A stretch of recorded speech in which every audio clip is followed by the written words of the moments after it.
Oke, bismillahirrahmanirrahim. Assalamualaikum warahmatullahi wabarakatuh. Selamat pagi semua, saya Dr. Erna Arfiani. Saya dari Departemen Farmakologi Farmasi, Fakultas Kedokteran UPN Veteran Jakarta. Pada hari ini kita akan membahas tentang obat kortikosteroid. Kortikosteroid itu sudah mulai diteliti nih di tahun 1855 pada penyakit Edison. Ya, di sana bisa terlihat gejala-gejala klinik pasien dengan kerusakan adrenal. Didapatkan dari studinya bahwa korteks adrenal itu menghasilkan adrenokortikosteroid. Lalu di tahun 1912 tercatat pada penyakit Cushing ya terdapat gejala-gejala klinik pasien dengan hiperkortisisme. Studi selanjutnya dapat hubungan antara hipotesis anterior dengan adrenal oleh adrenokortikotropin hormon. Lalu di tahun 1949 kortikosteroid mulai digunakan untuk pengobatan penyakit artritis oleh Hans. Hormon steroid disintesis dan dilepaskan oleh korteks adrenal. Sejak itu dikembangkan tuh usaha penelitian bagaimana senyawa glukokortikoid sintetik, obat berarti, yang dapat digunakan untuk mengatasi berbagai macam gejala di tubuh manusia, di mana efek glukokortikoidnya itu lebih dominan dibanding mineralokortikoid. Ini adalah HPA, akses pengaturan sekresi, bagaimana hipotalamus merangsang mengeluarkan hormon kortikotropin releasing, ya, sehingga hipofisis anterior dia akan mengeluarkan adrenokortikotropik hormon, ya, merangsang juga korteks adrenal mengeluarkan kortisol atau steroid. Di sini kortikosteroidnya bisa berupa glukokortikoid ataupun mineralokortikoid. Apabila jumlah dalam tubuh kita ini sudah cukup banyak, maka ada dong feedback mekanisme, ya, feedback negatif untuk mengurangi supaya hipotalamus nggak ngeluarin lagi nih hormon yang ngerangsang ke bawahnya, ngeluarin hormon terus sampai kortisolnya bisa berkurang, ya. Fungsi adrenokortikotropik hormon ini perangsangannya pada korteks adrenal terutama ada dua daerah, ya, zona glomerulus di bagian outernya sama zona fasciculata dan reticularis di bagian innernya, salisologi, ya, di mana zona glomerulus menghasilkan mineral kortikoid terutama aldosteron yang berperan dalam pengaturan mineral tubuh natrium, Cl dan K. Dan zona fasciculata dan reticularis dia berperan mengeluarkan glukokortikoid atau kortisol yang berperan dalam metabolisme glukosa. Juga sedikit androgen, ya, untuk hormon seks, ya. Ini adalah di circadian rhythm bagaimana aksis dari hipotalamus, pituitari, adrenal itu berjalan atau ritmenya lebih diurnal malam hari gitu, ya. Jadi pada pagi hari kortisolnya menjadi yang paling tinggi. Itulah kenapa pengobatan sintesis kita kortikosteroid digunakan pada pagi hari dengan dosis 1 kali sehari. Jadi kortikosteroid dibagi menjadi dua nih, glukokortikoid dan mineralokortikoid, di mana glukokortikoid mengatur metabolisme karbohidrat, protein, dan lemak dengan hormon utamanya adalah kortison, ya, kortisol, hidrokortison. Mineralokortikoid mengatur keseimbangan cairan nama elektrolit, dia hormon utamanya ada aldosteron. Ini fisiologinya bagaimana kortikosteroid itu berfungsi dalam tubuh kita, ya. Dia berfungsi di metabolisme karbohidrat, protein, lemak. Nah, si kortikosteroid ini dapat meningkatkan konsentrasi glukosa atau glikogena, meningkatkan katabolisme protein, gitu. Jadi nanti kita bisa bahas satu-satu. Dia fisiologinya dapat meningkatkan karbohidrat ini, glukosa sama glikogen ini, lalu dapat menjaga keseimbangan cairan dan elektrolit, ya, berpengaruh dalam CVS, susunan saraf pusat, otoskelet, pembentukan sel darah, antiinflamasi, imunosupresan. Ya, kita bahas satu-satu. Di metabolisme karbohidrat, protein, dan lemak, si glukokortikoid ini dia di organ hepar membentuk glukosa dari asam amino dan gliserol. Jadi terjadi proses glikogenolosisnya ditingkatkan sehingga glikogena menjadi glukosa. Ya, dilisiskan glikogen menjadi glukosa. Di perifer juga gitu, menekan penggunaan glukosa, menghambat uptake, katabolisme proteinnya juga ditingkatkan menjadi lipolisis, dan hasilnya adalah hiperglikemia. Di mana dalam keadaan stres biasanya kebutuhan glukosa menjadi meningkat, makanya si tubuh menyiapkan, gitu, ya, kebutuhan glukosa. Untuk metabolisme lemak, Glukokortikoid ini menyebabkan lipolisnya meningkat. Pada jaringan lemak ekstremitasnya berkurang, ya. Di mana pada penggunaan steroid jangka panjang dengan dosis besar dapat terjadi penyakit Cushing, di mana gangguan distribusi lemak di sini. Ya, terjadi redistribusi sentral lemak, ngumpul gitu ya, redistribusi di muka, jadinya dia bengep gitu ya, moon face, buffalo hump di bagian pundak ini, di bagian leher, jadi dia kayak ada benjolan gitu ya. Jadi dia ada redistribusi. Jaringan lemak pada batang tubuh yang sensitif dengan insulin. Juga di lemak terjadi penipisan kulit dan penghambatan pertumbuhan pada anak. Untuk keseimbangan cairan elektrolit, di sini yang berjalan adalah mineralokortikoid ya. Di tubulus distal dan ductus colligentus dapat meningkatkan reabsorpsi natrium, meningkatkan sekresi kalium tambahan sehingga terjadi hiperaldosteron, masuk ke cairan ekstraseluler dengan retensi natrium. Jadi dengan natrium narik air tuh, jadinya dia makin banyak gitu ya airnya. Hipokalemi nyebabin alkalosis ya, karena tadi dengan H ini. Sedangkan glukokortikoid itu nggak terlalu banyak meretensi natrium, tapi dia juga bisa gitu ya. Di CVS dia nyebabin apa? Hipertensi. Kenapa coba? Karena dia meretensi natrium. Natrium menarik air. Jadi akhirnya banyak dong, overload dong dalam sirkulasi cairan di darah kita ya. Udah gitu ada aktivasi renin angiotensin pula nih yang berhubungan sama aldosteron.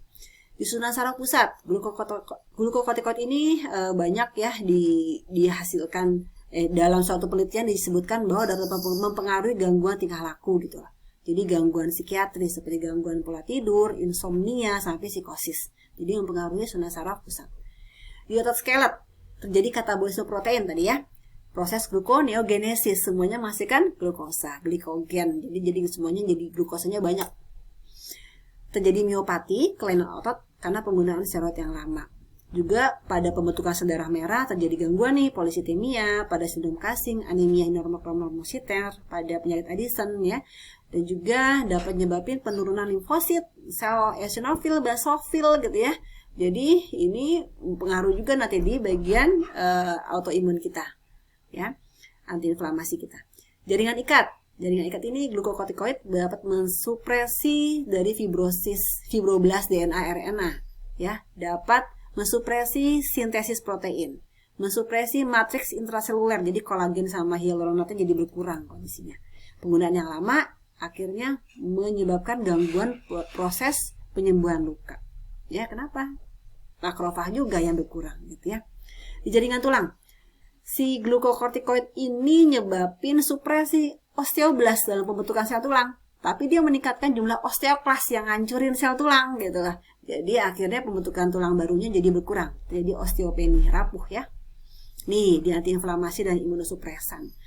Ya, normal itu dia ya sesuai sama kebutuhan aja, proses peradangan dia akan ada, kalaupun nggak ada ya udah gitu. Nah, kalau jumlahnya berlebihan gitu ya, dan lama glukokortikoidnya banyak dalam tubuh, dia bisa menekan fungsi imunologi, menghambat pembentukan asam arakidonat. Nah, susah nih kalau udah reaksi peradangannya dihambat gitu kan ya. Jadi bisa digunakan sebagai obat. Jadi kalau peradangan semua langsung dipotong tuh sama obat ini. Tapi kalau emang kebanyakan malah jadi bermasalah juga gitu ya. Inflamasi dapat menghambat produksi dan pengeluaran sitokin, khususnya interleukin 1, 2, 6 dan TNF-alfa, menghambat fungsi makrofag, monosit, limfosit, neutrofil, memicu kematian, proliferasi berbagai sel inflamatori, khususnya limfosit dan makrofag, menghambat pengeluaran histamin dari basofil dan menurunkan fibrosis. Jadi penurunan proliferasi dari sel-sel inflamatori. Tadi kita ngomongnya secara fisiologi ya, tapi pada saat kita memerlukan kondisi kortikosteroidnya dalam tubuh kita, maka kita perlu dong sintetisnya, yaitu obat kortikosteroid. Ini dalam bentuk obat ini diharapkan sama kerjanya sama kortikosteroid yang alami. Contoh obatnya apa? Dexamethasone, metilprednisolone, dexaprednisone. Ini nama-nama dagamnya. Untuk yang obat mineralokortikoid juga ada, tapi jarang digunakan. Gimana sih cara kerjanya? Jadi pada saat ada trauma nih ya, obat ini dipakai nih gitu ya. Normalnya dia akan sel darah merahnya juga akan banyak mengeluarkan enzim-enzim, terus permeabilitas kapilernya juga meningkat ya. Lalu ada adesi gitu ya, sel darah merah, terus ada makrofag akumulasi di situ gitu. Nah, normalnya dia akan jadi odem dong, inflamasi, tissue irritation gitu ya. Nah, dengan penggunaan obat ini, metilprednisolon, maka akan stabil sel darah merahnya. Jumlahnya juga berkurang, dicegah makrofagnya nggak berakumulasi, akhirnya terjadi healing, penyembuhan. Seperti itu kira-kira kerjanya. Secara farmakokinetik, diabsorpsinya baik tuh di oral ya, secara oral di kulit, di ruang sinovial, makanya juga bisa disuntikin tuh sebagai anti artritis ya, di sendi yang sakit bisa disuntikin. Di saluran nafas gitu ya. Untuk distribusinya kadarnya rendah sampai normal, dia afinitasnya dengan protein plasma terikat pada globulin pada kadar tinggi, terikat pada albumin. Direduksi di metabolismenya, reduksi di hati ya, dibikin inaktif sampai akhirnya larut oleh air. Ekspresinya melalui ginjal. Indikasinya, jadi kita memberikan hanya untuk kausatif gitu ya. Misalnya penyakitnya atau terjadi insufisiensi adrenal, hormonnya kurang dong gitu ya. Makanya diberikan itu gitu ya, suplementasi. Penghentian obat kasus yang lama nggak boleh mendadak, harus dengan tapering off gitu ya. Lalu kortikosteroid ini juga diberikan walaupun terdapat efek samping, tadi banyak ya efek sampingnya ya. Dan juga kita harus bisa menilai ini lebih banyak benefitnya, manfaatnya atau ruginya. Sehingga nggak ada kontraindikasi absolut, tergantung sama kondisi semua. Indikasinya apa?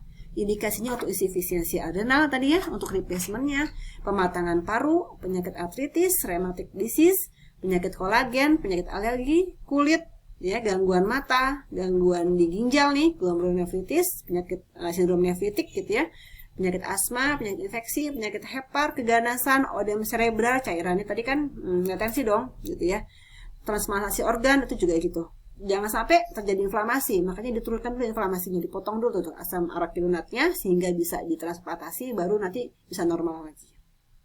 Ya, jadi intinya dari fisiologi yang mekanismenya dia kerja seperti apa, lalu kita melakukan suplementasi obat sintetiknya. Withdrawal of therapy. Jadi penggunaan kortikosteroid dalam jangka waktu yang lama tuh nggak boleh langsung dihentikan. Kenapa? Karena dapat kambuh kembali. Ya, atau malah insufisiensi adrenal akut, nanti malah jadi nggak bisa ada mekanisme umpan balik, jadi aksesnya rusak, aksis dari HPA itu jadi rusak. Jadi caranya gimana? Tapering off. Dilakukan secara bertahap, waktu tertentu, pelan-pelan. Misalnya 50, dikurang lagi bagi 2 jadi 25, dikasih lagi obat yang 12,5, dan sebagainya sampai akhirnya habis. Seperti itu ya. Efek samping.